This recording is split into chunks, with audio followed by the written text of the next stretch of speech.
Celia era algo extraordinario. Siempre mantenía ese espíritu de jocosidad. Solamente con una frase que ella dijera, ya que yo era un aliento. Claro, cuando se tenía que imponer, se imponía.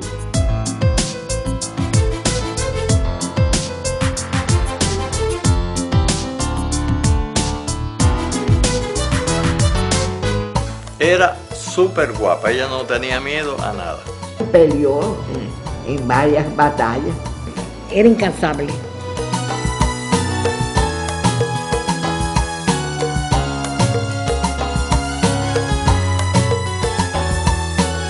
Celia era comandante entre los comandantes. La gente le planteaba a Celia para que Celia se lo planteara a Fidel. Y pasan cosas hoy y la gente dice, si Celia estuviera viva. Esa fue una premisa de ella, siempre la verdad.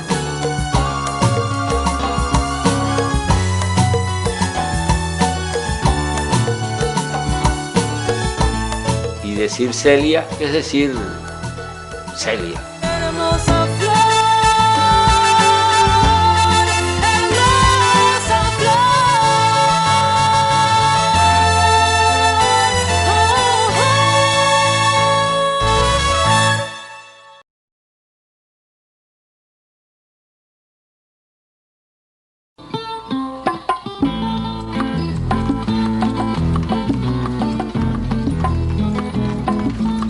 Medialuna, ubicado en la actual provincia de Granma, en la llanura costera del Golfo de Guacanayabo, es un poblado que floreció en torno al Central Isabel. En este lugar, el 9 de mayo de 1920, a la 1 de la tarde, nace el quinto retoño de Acacia Manduley Alsina. Su esposo, Manuel Sánchez Silveira, médico del Central, recibe a la hermosa niña.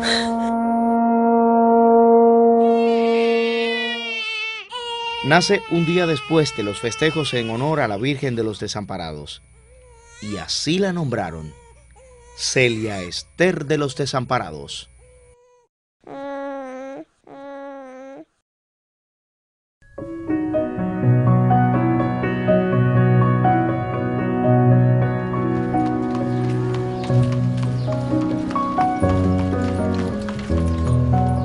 Manuel compró un chalet donde instaló además su biblioteca y consulta privada.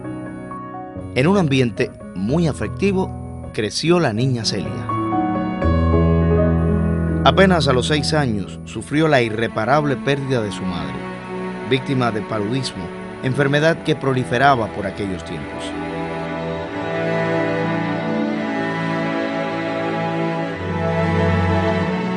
La tristeza y los sollozos la apartaron durante algún tiempo de los habituales juegos infantiles.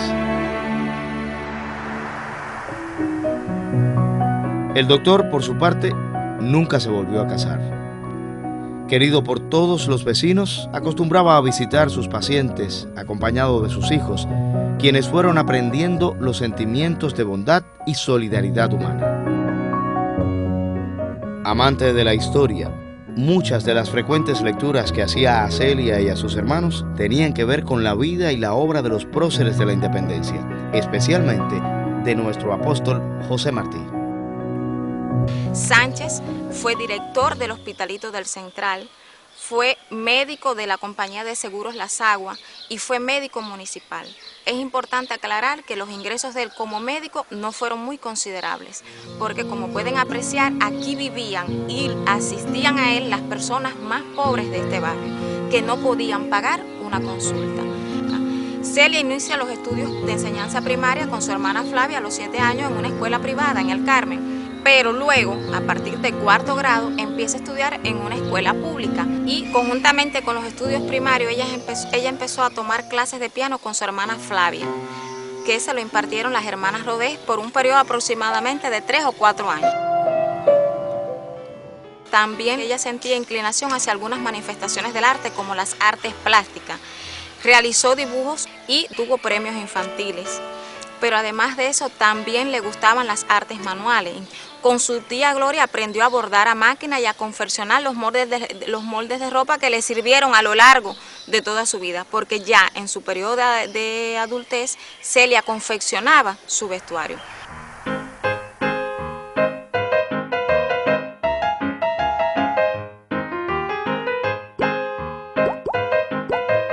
Traviesa y bromista desde pequeña, hacía frecuentes maldades, como cerrarle la llave de paso a un vecino cuando éste se encontraba completamente enjabonado en el baño.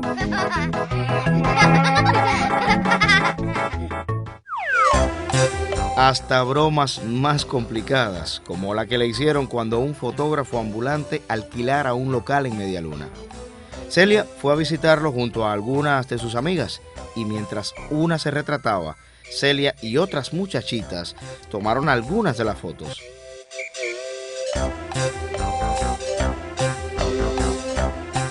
Las de mujeres las enviaron con dedicatorias a hombres casados y viceversa, lo cual puso momentáneamente en peligro a más de un matrimonio.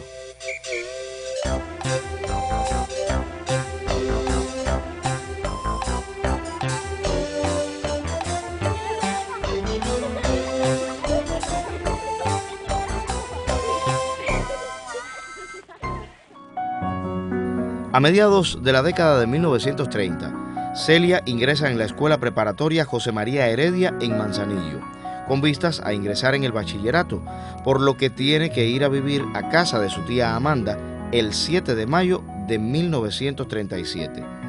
Celia llena su solicitud de matrícula en el Instituto de Segunda Enseñanza de Manzanillo y comienza los estudios en el curso 1937-1938.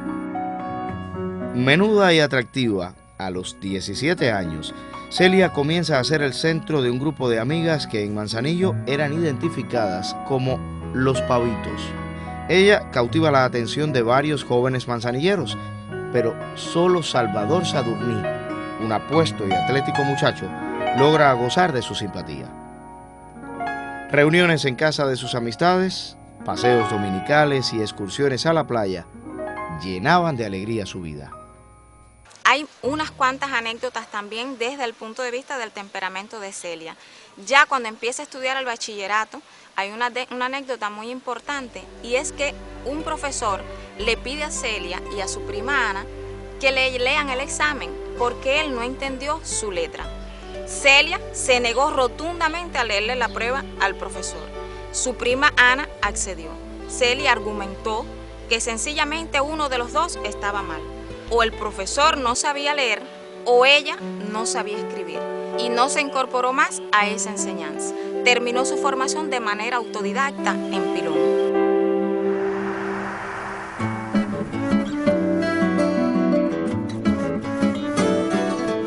En 1940, la familia Sánchez se muda para el poblado de Pilón, donde a Manuel le ofrecen el trabajo de médico del Central Cape Cruz, pues la situación económica en Medialuna se había agravado producto de las disputas políticas con el esposo de la hija del dueño del Central.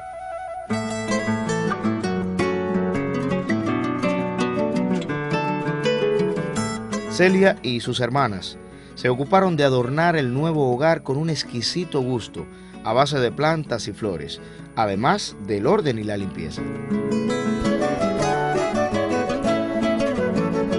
También acondicionaron al fondo de la casa el lugar donde se encontraba una vieja mata de mangos, al que denominaron Mango Bar. Y allí nos reuníamos, hacíamos tertulias de amistades y de grupos y de hacer anécdotas, de reírnos, de hacer cuentos. Celia cultiva nuevas amistades, con las cuales comparte excursiones por la sierra y desarrolla su afición por la pesca.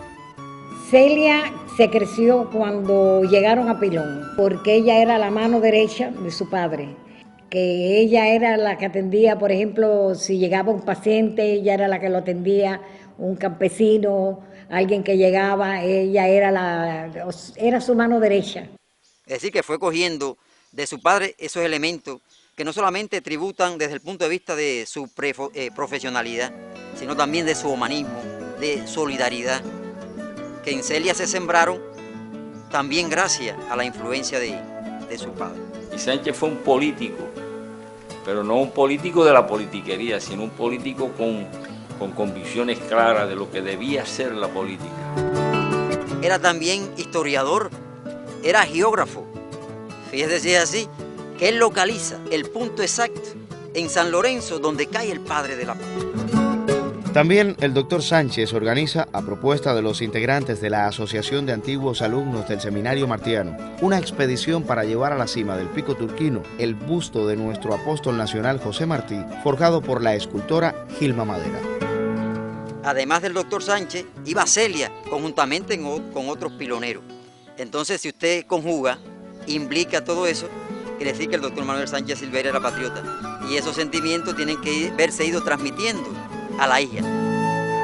Ella rifaba una vaca todos los años para el Día de Reyes, comprar los juguetes para los niños de las lomas, como decía ella, de las lomas, los que no tienen reyes, porque los reyes no van a las lomas, sino van a las casas de los ricos. Era repostera, pero repostera de altos niveles, o sea, que hacía dulces de muchos tipos para la casa, para la familia. Este fue el cake que ella me regaló. Este fue el cake de boda hecho por ella, porque ella tenía un arte para ella lo que se proponía, lo hacía. Ella en eso era única. Lo mismo te hacía dulce, que te hacía pasteles, lo que le pidiera. Y la gente empieza a comunicarse con Celia y ella con su gente por su desmedido amor a lo humano, a la gente humilde, a la gente más pobre. A ella no le importaba tratar si era blanco, si era negro, si era mulato. Celia era querida por los pobladores por su carácter alegre, afable y sobre todo por la ayuda desinteresada a todo el que acudía a ella. Su influencia en Pilón, Medialuna, Niquero y las amistades en Manzanillo, adquiridas a partir de su etapa de estudiante en el instituto, hizo de Celia una ayuda esencial para la labor política de su padre, primero como miembro del Partido Auténtico y luego en la fundación del Partido Ortodoxo en Pilón. El 20 de mayo del año 1948 llega aquí, a esta casa, alguien grande también de la historia de Cuba, invitado por el doctor Manuel Sánchez Silveira, que es Eduardo Chivá, el fundador del Partido Ortodoxo. El padre de Celia y Celia no son simples ciudadanos, sino son ciudadanos comprometidos en ese despertar. El último aldabonazo de Chivás. Celia asiste a su funeral. Aun cuando Chivás ha muerto, la ortodoxia ha logrado sembrar una semilla de credibilidad y de esperanza que indiscutiblemente decía que era el factor político que iba a ganar las elecciones. ¿Y a dónde viene el golpe de Estado? Hay que jugar la baraja de Batista, que si dio un golpe volvió a dar el otro.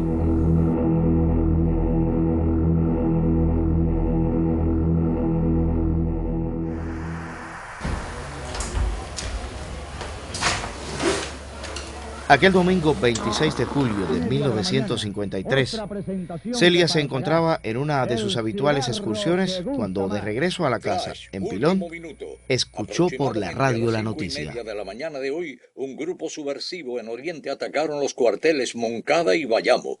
Desde 3 ángulos distintos abrieron fuego contra las postas del Moncada, logrando introducirse en el ala derecha del cuartel. Es cuando surge el Moncada, que ella dice, esos son los hombres de la realidad. Ella choca con lo que ella soñó.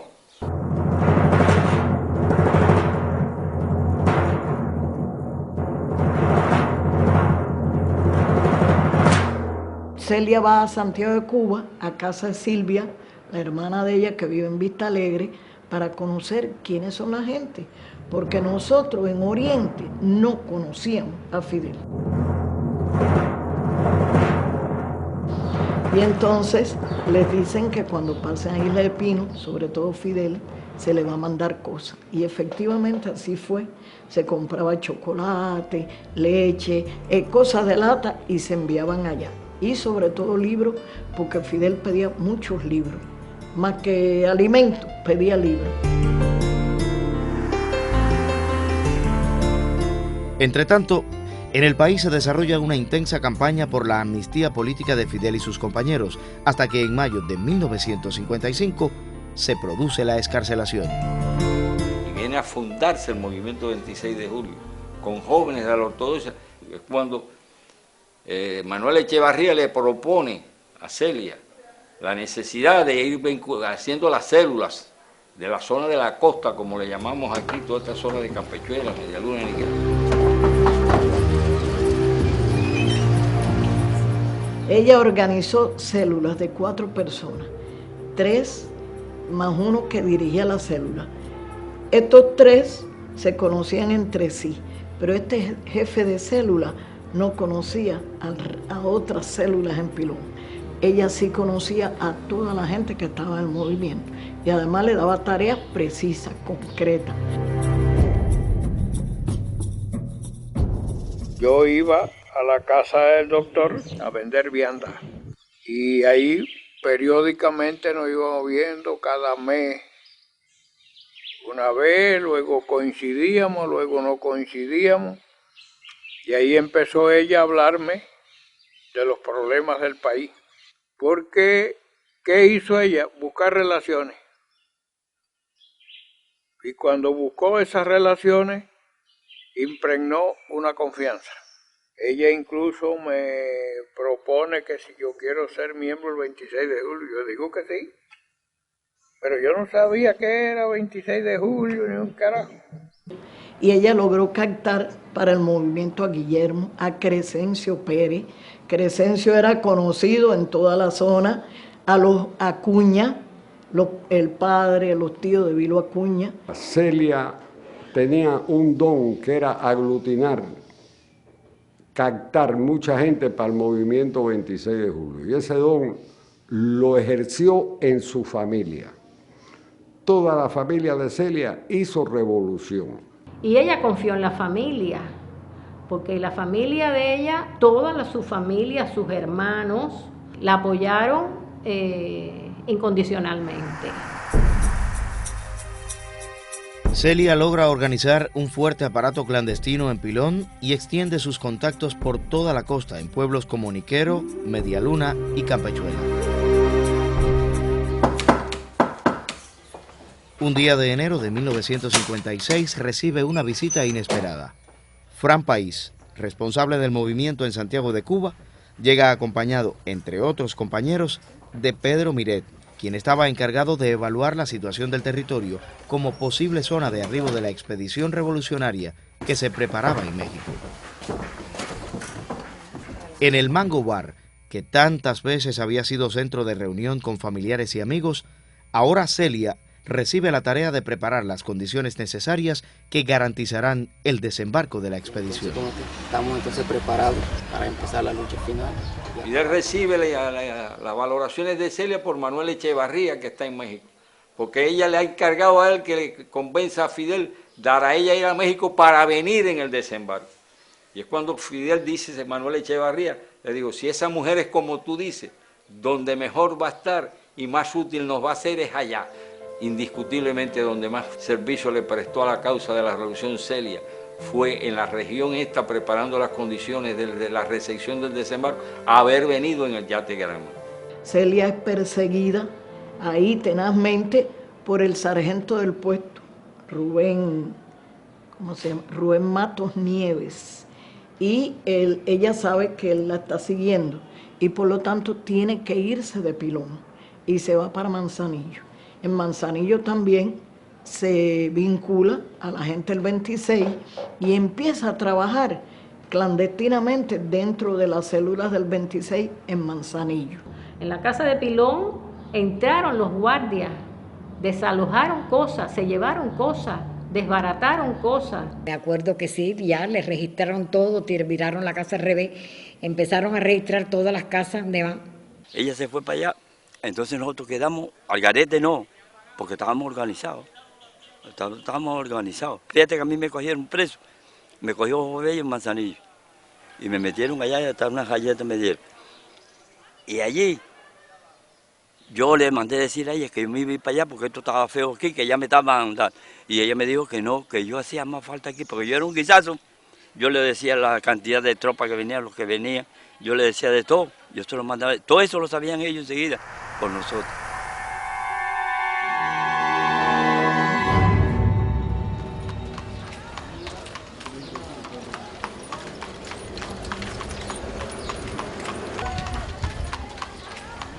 Al mediodía del 29 de noviembre de 1956, la noticia de la salida del Granma ya se había recibido en Santiago. Muévete, que Alejandro está en camino. De inmediato, Celia avisa a toda la red de colaboradores en la costa y parte hacia Medialuna, desde donde se traslada hacia la casa del campesino y colaborador Crescencio Pérez, en Ojo de Agua de Jerez, para esperar la llegada de los expedicionarios.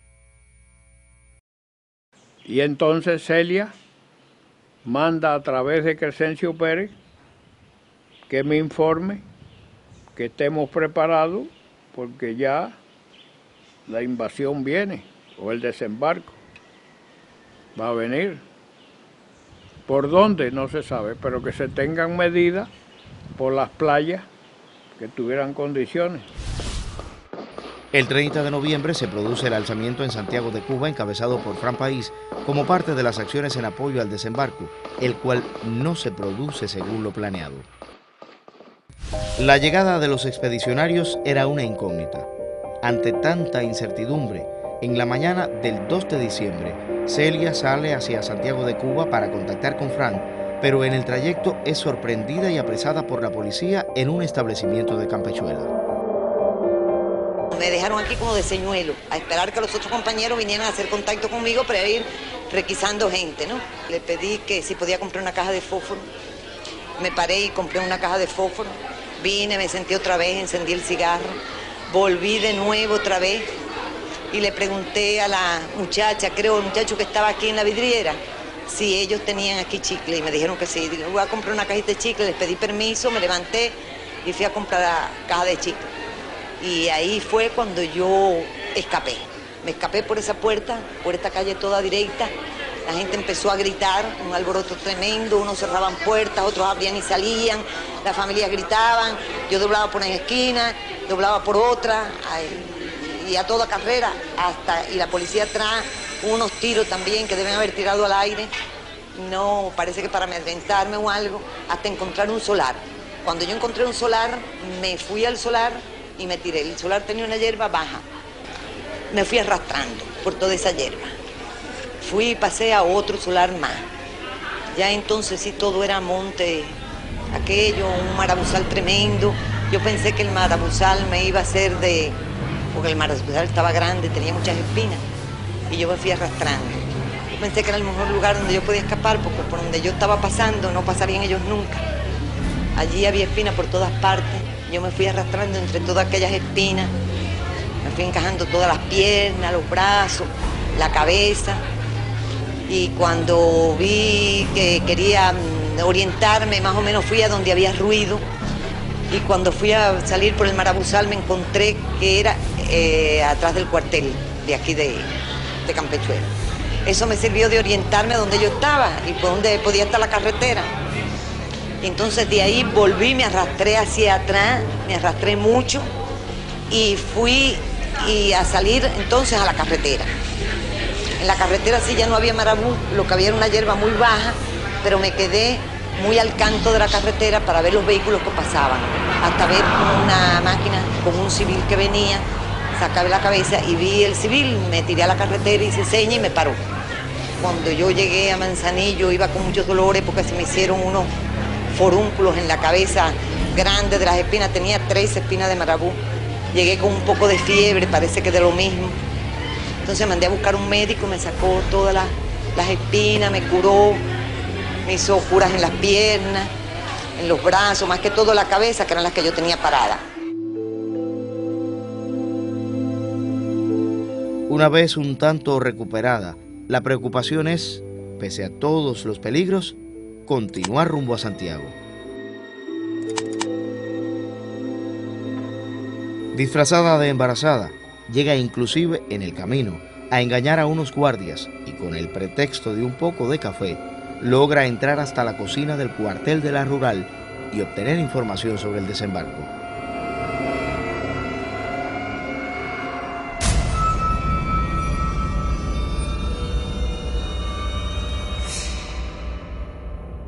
Viene con una barriga y todos nos quedamos así.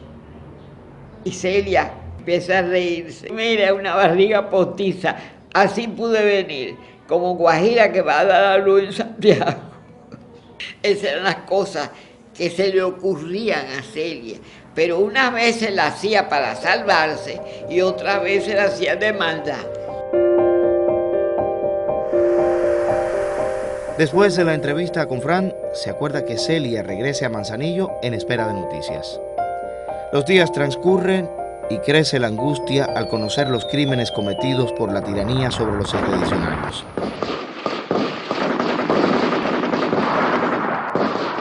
La alegría es inmensa cuando Mongo Pérez le trae a Celia la noticia que Fidel, Raúl y otros compañeros del Granma estaban a salvo en su finca, quienes después de ser sorprendidos en Alegría de Pío, lograron llegar a la Sierra Maestra. A partir de ese momento, la labor de Celia fue crucial para la supervivencia de los expedicionarios y el desarrollo de la guerrilla en la Sierra Maestra. El 23 de diciembre, Celia prepara el primer envío de suministros a la guerrilla, al que siguieron otros que incluyeron hasta hombres de refuerzo. Ella reunía todo lo que le parecía podía ser útil y lo hacía llegar a la sierra, al tiempo que mandaba y recibía informaciones o mensajes que la convirtieron en la principal vía de comunicación y apoyo a la guerrilla.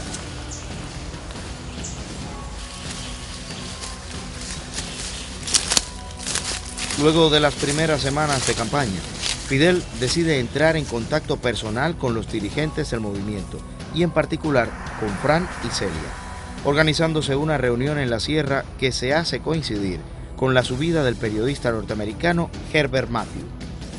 Al amanecer del 16 de febrero de 1957, en la finca del campesino Epifanio Díaz, en el Jíbaro, se produce el emocionante encuentro entre Fidel, Fran y Celia. Luego de intercambiar sobre la situación de la lucha hasta ese momento, a Celia se le da la misión de recibir, concentrar y enviar un refuerzo de hombres y armas que prepara Fran. Y se nos ocurrió la idea de revisar un marabuzal muy tupido que había, arriba muy tupido, no se veía nada, y entonces abajo se iban cortando las espinas con los troncos que tenían los marabuces eso, y se hizo allí un campamento. Ahí surge el marabuzal, una cosa visto desde el punto de vista hoy es un gran disparate. Eso estaba a 1 kilómetro de la prisión, estaba a medio kilómetro la carretera de Manzanillo a Yara. Vaya, es una cosa, pero bueno, salió bien, y lo que sale bien es así como el día 15 de marzo. Salimos del marabuzal con 2 camiones cargados con aquella gente. Después hicimos un transbordo en el camino, porque había una zanja que no se puede dar, y nos atacamos llegando a Calle Espino. De ahí salimos a pie y dejamos la gente ya encaminado para la finca Epifanio. Y ese fue el primer refuerzo enviado por Fran y Celia al comandante Fidel Castro para comer todo lo que hay. Yo siempre he dicho, he mantenido, que si el marabuzal tiene un nombre muy bien ganado, ese nombre son Fran País y Celia Sánchez Bandulén.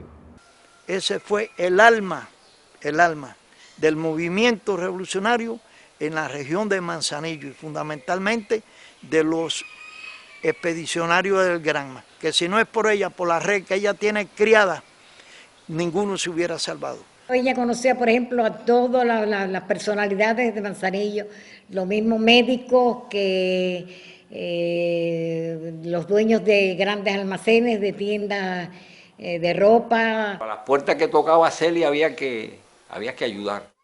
Son autoridades morales, además de vínculos sociales.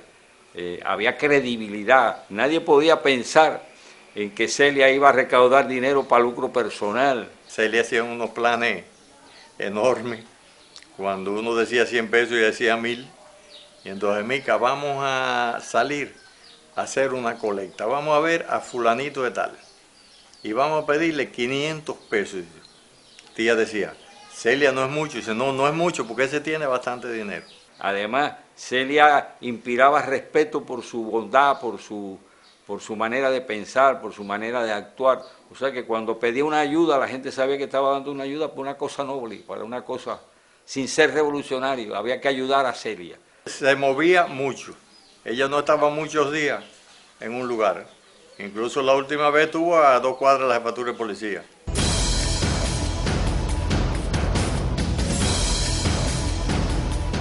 salía todas las noches a la azotea a velar los cambios de guardia de la jefatura. Todos los cambios de guardia ella lo tenía anotado, a las horas que eran. No, ella no se le iba nada, ni un detalle. Además era guapa, era súper guapa, ella no tenía miedo a nada.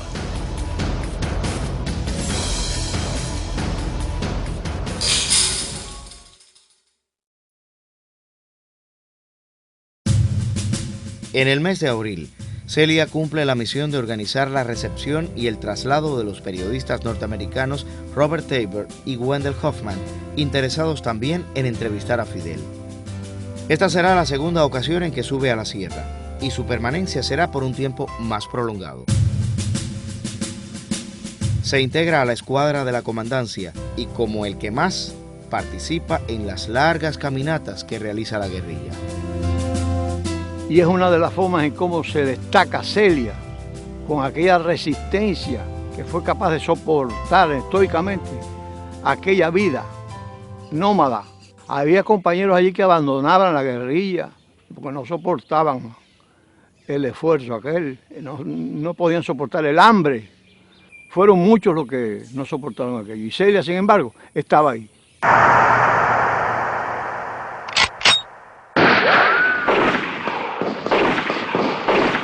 Y hasta que llega el combate de Lubero, que fue en el 56. Celia en este combate participa como un soldado más. Es un soldado con un fusil enfrentando a un enemigo.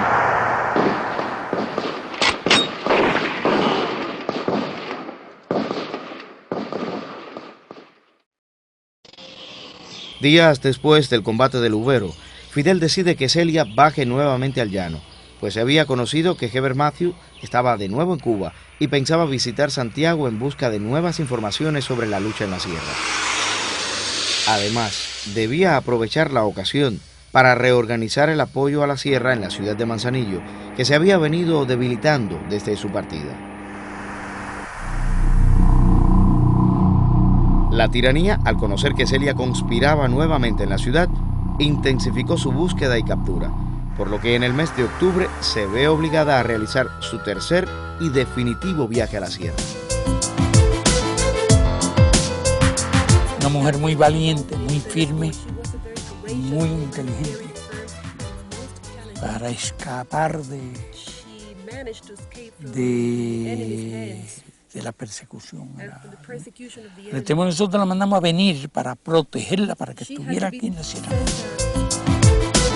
Y ahí se convierte en una madre nuestra. La ayuda para todos los rebeldes, ya me cogió un afecto, un cariño ahí tremendo. Y la ayuda para todos. Y además, lo más grande que tenía era esa ayuda que ella le daba a Fidel.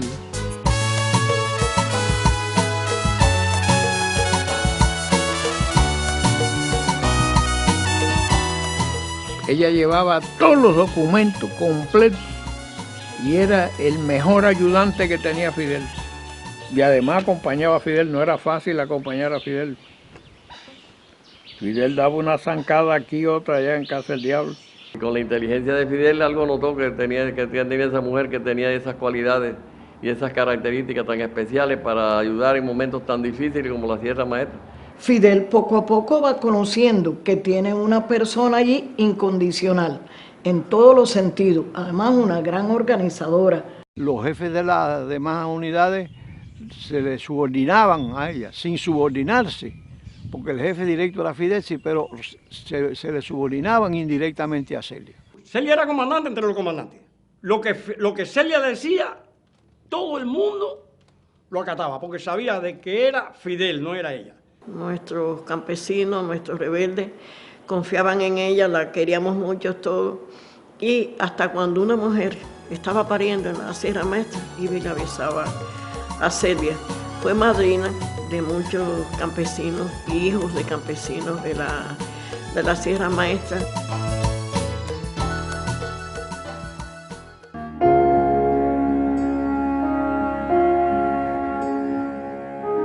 En el verano de 1958, Durante el rechazo de la gran ofensiva lanzada por el ejército de la tiranía contra la Sierra Maestra, Celia recibe la triste noticia de la muerte de su padre, que desde hacía un tiempo atrás padecía de una enfermedad incurable.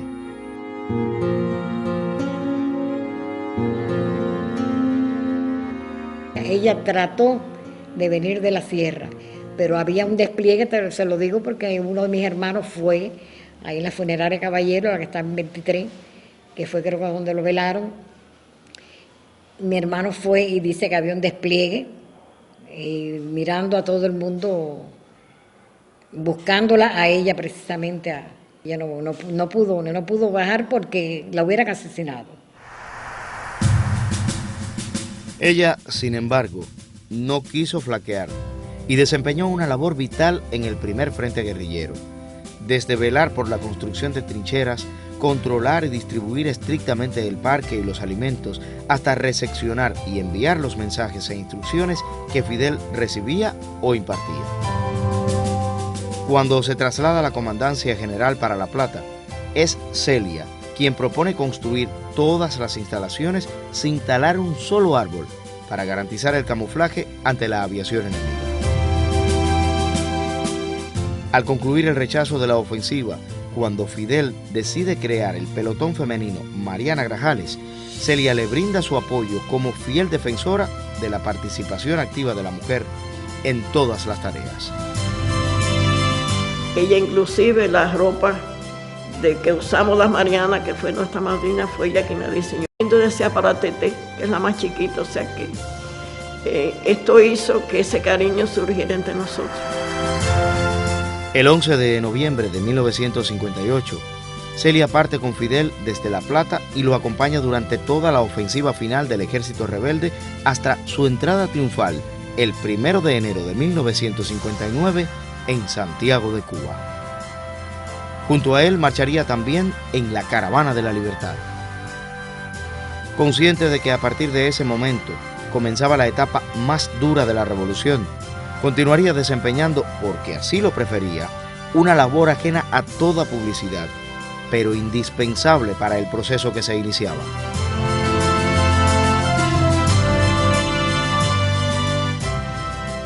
Ella no fue una persona que es de discurso, de pararse a arengas, de hacerse pública.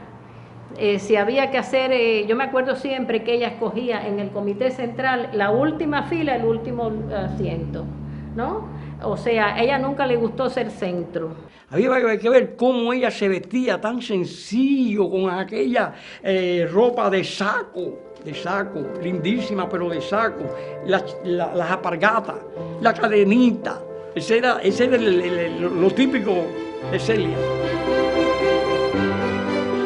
En su idea se materializa la de crear una ciudad pesquera y la inaugura aquí el 9 de abril de 1964.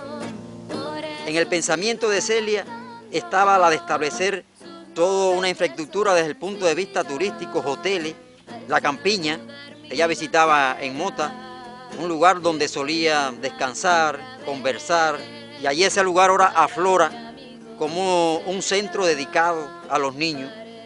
Está la campiña pioneril, es el nombre que lleva. Y hablando de niños, qué soberbio amor tenía Celia por los niños.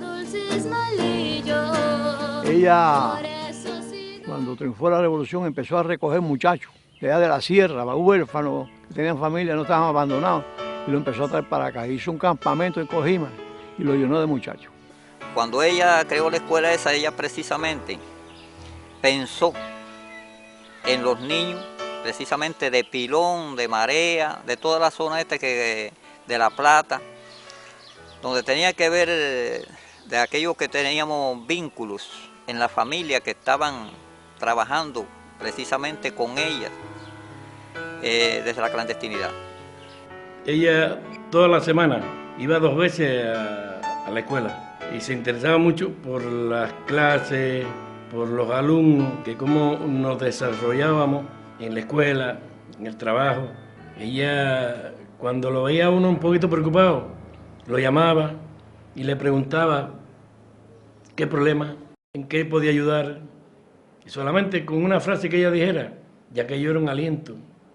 Era una cosa de que todo se borraba. Celia integra la dirección de la Federación de Mujeres Cubanas y luego es nombrada como secretaria de la Presidencia y del Consejo de Ministros. Años más tarde, se encuentra entre los miembros fundadores del Comité Central del Partido Comunista de Cuba y en 1976, luego de la promulgación de la nueva Constitución, pasa a ser secretaria del Consejo de Estado y diputada a la Asamblea Nacional por Manzanillo. Y a pesar de tener todos los cargos en el Consejo de Estado, de ser esa mujer con tantas responsabilidades, ¿cómo fue esa mujer sencilla? Y siguió siendo esa mujer campesina. ¿Cómo hablaba Celia? Hablaba bajito, suave, cariñoso, convencía a todo el que ella le planteaba algo. Claro, cuando se tenía que imponer, se imponía. Hacía guardias del comité, que fue criticada por algunas personas de que por qué hacía la guardia, que se exponía, etcétera. Ella andaba sola. Ya como en el año 70 por ahí, que yo estaba de guardia ahí en la escuela Nicolás Esteban, afuera en la calle, haciendo la guardia, que era de 10 a 12 de la noche.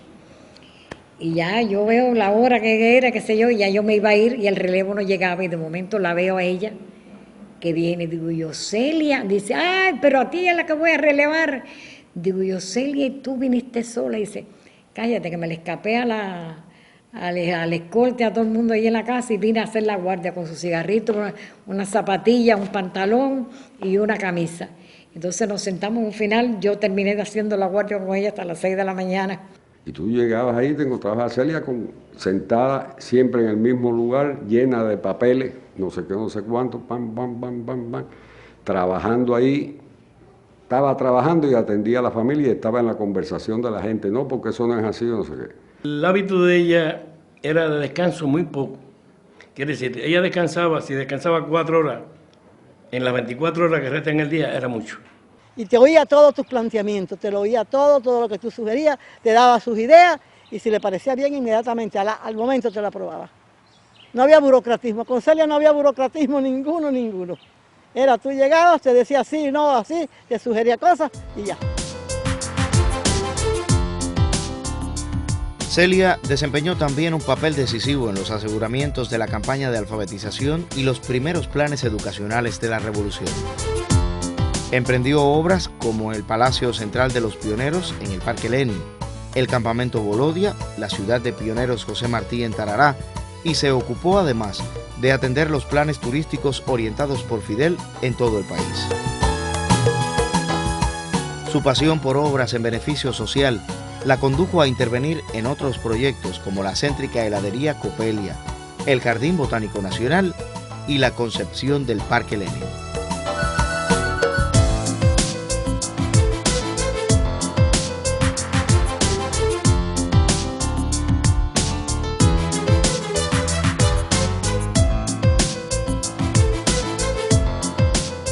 Esa guayabera, esos cochinitos en todas las provincias, eso fueron ideas de Celia. El Palacio de las Convenciones, cuando usted mira cualquier lugar de este país, está en la mano de Celia.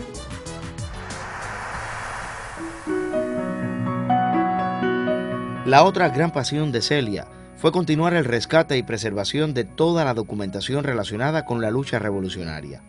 A ello se dedicó junto a un pequeño grupo de colaboradores con quienes crearía la Oficina de Asuntos Históricos del Consejo de Estado. La Oficina de Asuntos Históricos se funda oficialmente el 4 de mayo de 1964. Digo oficialmente porque anteriormente ella tenía toda la documentación que hoy se conserva en esta oficina en su casa ahí en Once. Pero yo creo que lo más interesante de cómo se va conformando esto está dado, porque ella todo ese personal inicial que tiene aquí en la oficina lo manda incluso a Europa, a diferentes archivos de los antiguos países socialistas, para que tomen experiencia en esos lugares de cómo se hacía un archivo de la revolución, porque normalmente en esos países existe un archivo de la revolución.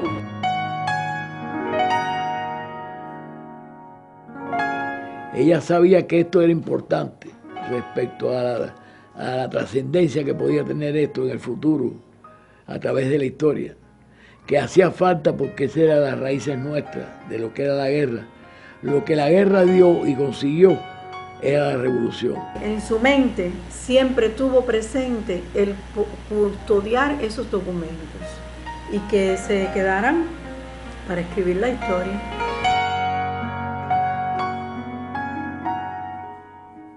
Ella siempre estaba al tanto de lo que opinaba la gente y tenía muchas vías de información, las propias amistades. Ella llamaba, por ejemplo, a mi mamá cuando Fidel daba un discurso: ¿qué te pareció?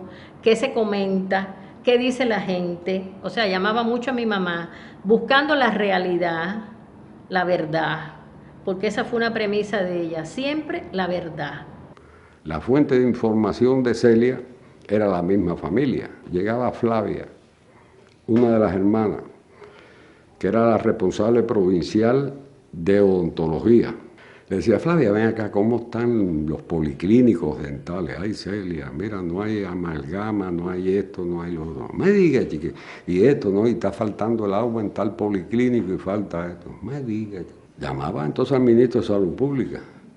Chicos, ven acá, me he enterado que hay problemas con la amalgama, que hay problemas con el agua en el policlínico. ¿Qué está pasando en Salud Pública? No, Celia, que los barcos que no vienen, que no sé qué, no, pero despreocúpese que nosotros lo vamos a resolver. Y al otro día se resolvía todo.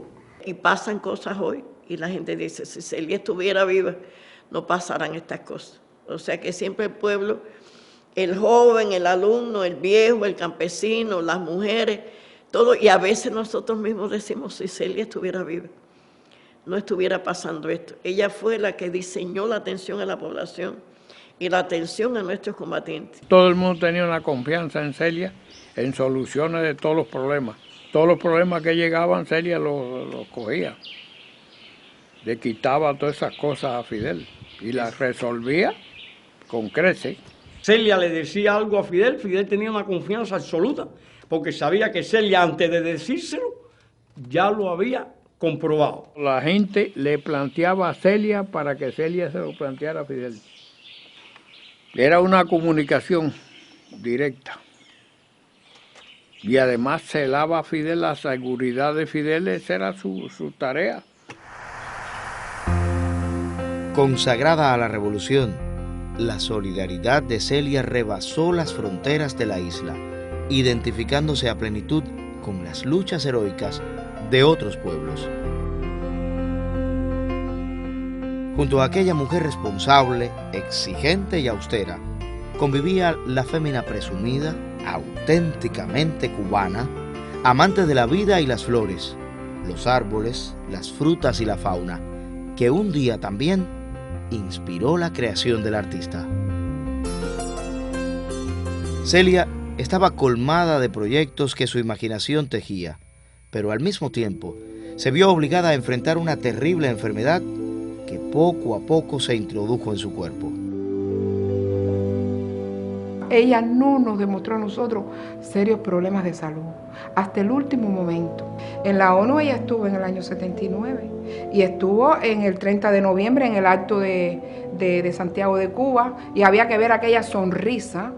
Por dentro estaba dolorida, y cuando llegó de Santiago de Cuba, que se sentó en la mesa de la sala así, con los piececitos que le hacían así, con esos zapaticos beige, y entonces yo le pregunté: madrina, ¿cómo se siente? Y me dice: yo muy bien.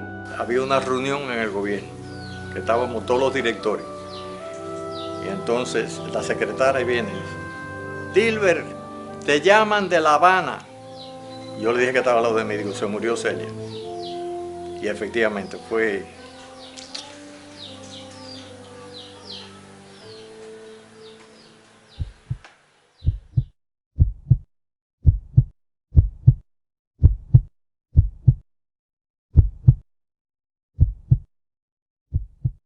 Grande en su abnegación heroica, en su lealtad incondicional, grande en su identificación con el pueblo, en su amor a la... El 11 de enero de 1980 muere la heroína. Grande en su preocupación por los aspectos más concretos y decisivos de cada obra de la revolución, grande, quizás sobre cualquier otra virtud, en su modestia y sencillez.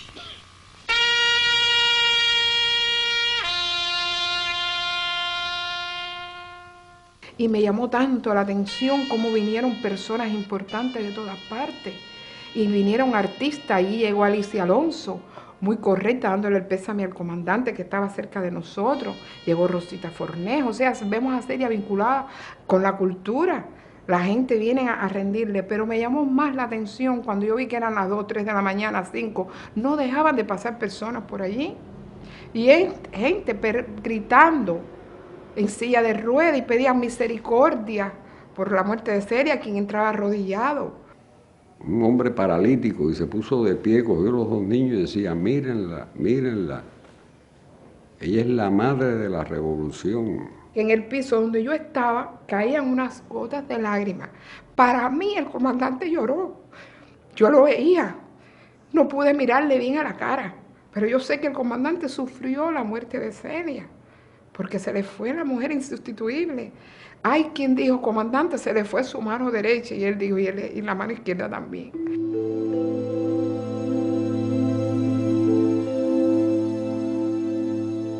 Y se perdió mucho. Lo que se perdió aquí es irrecuperable. Eso no... Ella era única. Porque es que Celia era única. Pero uno puede aconsejarse pensando en cada detalle de su vida, en cada cosa que hacía. Y este país necesita muchas mujeres, muchas dirigentes que piensen y actúen como Celia Sánchez. Celia, la enfermedad no nos la robó, nos la inmortalizó. Para mí seguirá siendo no mi madrina, sino mi madre espiritual. Fue como nuestra mamá, nuestro pueblo la recuerda, y día a día nosotros la recordamos y la tenemos siempre al lado nuestro. Realzar la figura de Celia es realzar la historia cubana, realzar la historia de nuestros próceres, que eso lo llevaba Celia impregnado. Ella sí seguirá viva, una eternidad. Celia es algo inolvidable de esta revolución. Es un ejemplo de las mujeres. Todo el que conozca la historia de Celia Sánchez, aunque no lo hubiera conocido, tiene que sentir a Celia viva para siempre. Celia es una contribuidora de esa semilla de continuidad, porque hay muchas Celias más que están ahí en el nuevo presente. Yo creo que a Celia la mencionarán siempre y la recordarán siempre.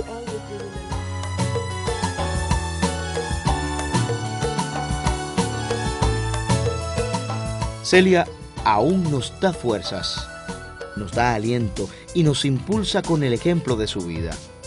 Nos enseña las virtudes que debemos desarrollar, nos estimula en esta hora que vive la patria, América y el mundo para continuar hacia adelante.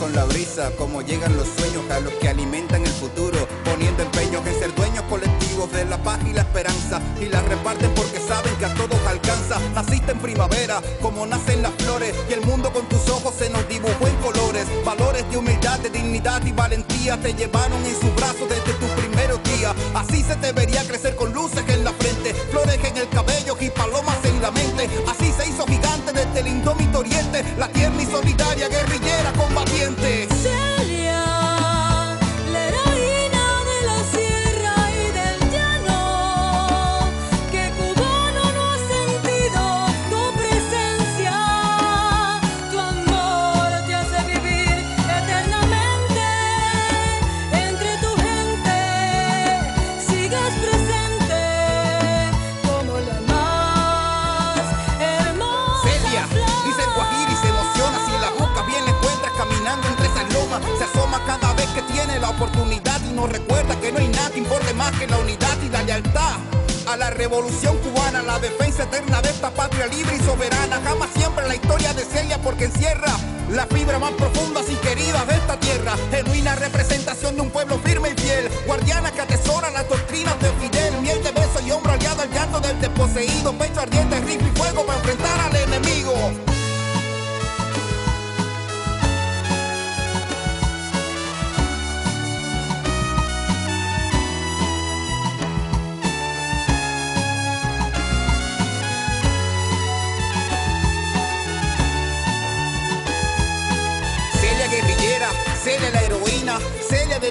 heavy de la lucha clandestina. Celia que camina y que no duerme mientras sienta que hay algo que hacer para hacer esta obra más perfecta. Celia que despierta y va de la palabra al hecho. Celia que no muere porque no siente el derecho. Celia cuyo lecho de la dio fue solo un punto de partida para indicarnos que en nosotros sigue viva, que en el niño sin amparo que encontró en su pecho abrigo, en aquel que combatió y que nunca quedó en el olvido. Contigo cada fémina que se dignificó, olvidaba. Yo te aseguro que no, si sigues en las luces de la estrella que alumbró tu cuna, en la fuente de aquel parque de tu mente luna, en la fortuna del que junto a ti vio la ilusión de pensar hacer y defender esta revolución. Con su noble corazón ayudó a los infelices, llevando en sus cicatrices marcas de la tiranía, pero el pueblo todavía la recuerda con amor. Celia, convertida en flor, es más bella cada día.